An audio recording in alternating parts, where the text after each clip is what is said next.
السلام عليكم ورحمة الله وبركاته. ازيكم يا جماعة؟ يا رب تكونوا بخير.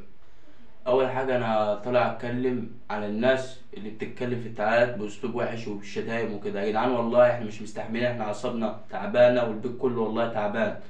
فبالله عليكم بلاش شتيمة والكلام من ده، احنا أعصابنا تعبانة والله. تاني حاجة، وصل لنا مكالمة من أم زياد في البيت. اتصلت على تليفون أبويا اللي هو أخويا الكبير، وردنا عليها والعيال كلموها وطمنا عليها، بس يعني للاسف ان احنا معرفناش هي مكانها فين. قبل ما نقول لها على المكان هي فين قفلت السكه على طول.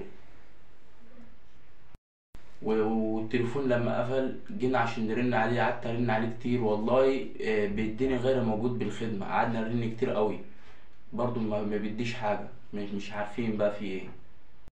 بس احنا الحمد لله، يعني اللي احنا سمعنا صوتها واطمنا الحمد لله إنها مش مخطوفه ولا في حاجه يعني لا قدر الله.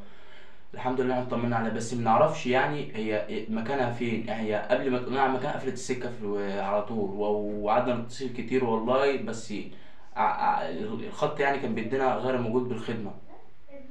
طبعا انتوا عارفين يعني اللي بمنتج الفيديو يعني، وانا اللي بنزله اليومين دول عشان عمتي طبعا مش موجوده، وانا اللي برد على التعليقات انا وعمتي هناء يعني. فيعني بعد اذنكم يا جدعان والله يا ريت، احنا اعصابنا تعبانه، بلاش شتايم في التعليقات، بلاش شتايم.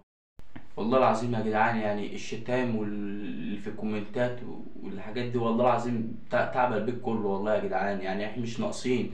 ست والله العظيم لما بتسمع وتشوف الكلام ده بتتعب نفسيا والله. راقدة في البيت وتعبانة، ما بتتحركش ولا بتتكلم ولا راضية تاكل ولا راضية تشرب. فيا ريت يا جدعان النبي بالله عليكم بلاش شتايم، احنا والله العظيم تعبانين. والله شفت منظر ست حالتها تصعب على الكافر والله. فيعني يا جدعان يعني بلاش يا جدعان بالله عليكم والنبي بلاش. وعيالها والله عيالها، انت لو شفت منظر عيال عمتي يقطعوا القلب. العيال ما بتطاش تاكل ولا بتروح المدرسة ولا بيعملوا أي حاجة، طول النهار بيعيطوا عايزين ماما عايزين ماما. عايزكم تدعوا لست إنها تخف يعني وتقوم بالسلامة إن شاء الله. أنا كنت عايز أجيبها اللي هي تتكلم معاها في الفيديو، بس هي مش قادرة تتكلم.